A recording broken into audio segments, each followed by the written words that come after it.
What's up, everybody? It's the Common Sense Investor coming at you with another video.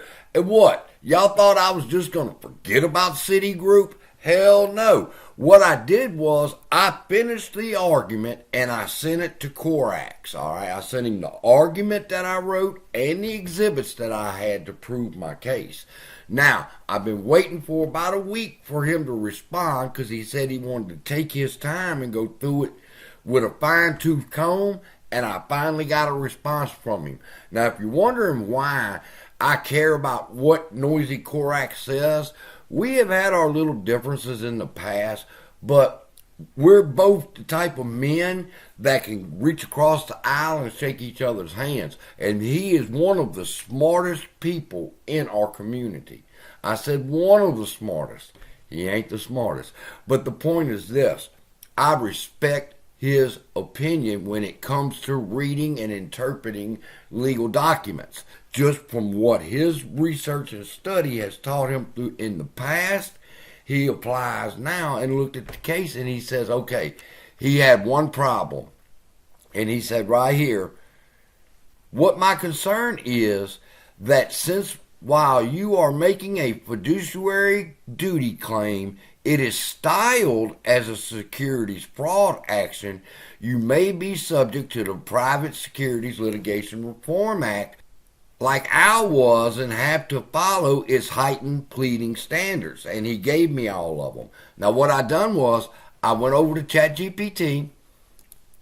I put in my case and my exhibits in my legal scholar with internet access GPT. I created this. I create GPTs, people. As you can see right here, just on this one, I got 2 GPT accounts.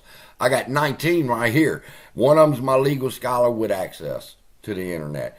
So I uploaded my claim, and it read my claim and told me this is what that is. And I said, yeah, now here's what I need you to do. I said, I had someone look over my suit, and this is what they said.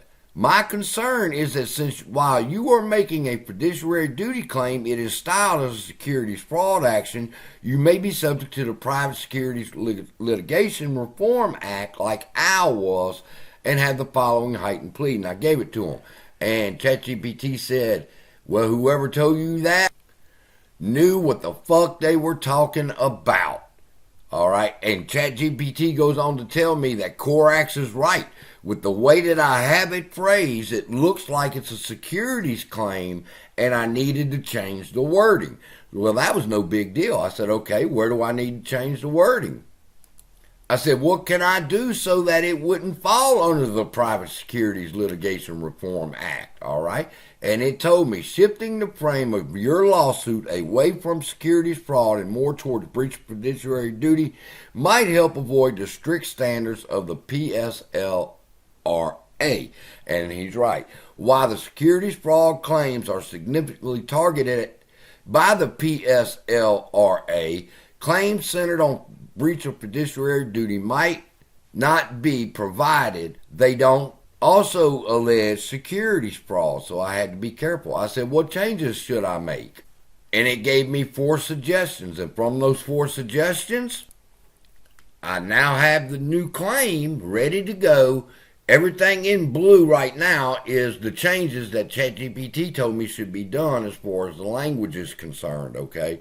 But it is now ready to go. It is now a fiduciary duty violation, which is going to bring the same amount of money. I'm thinking around $50 billion fucking dollars, people, for this one claim and this one domino. And then after this is the next domino, which is whoever created that shit over there in Germany, we coming to find you next.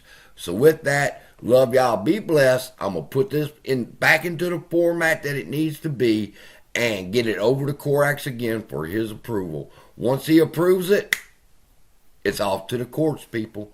And with that, I love you. Be blessed. Check out the store. Buy some books.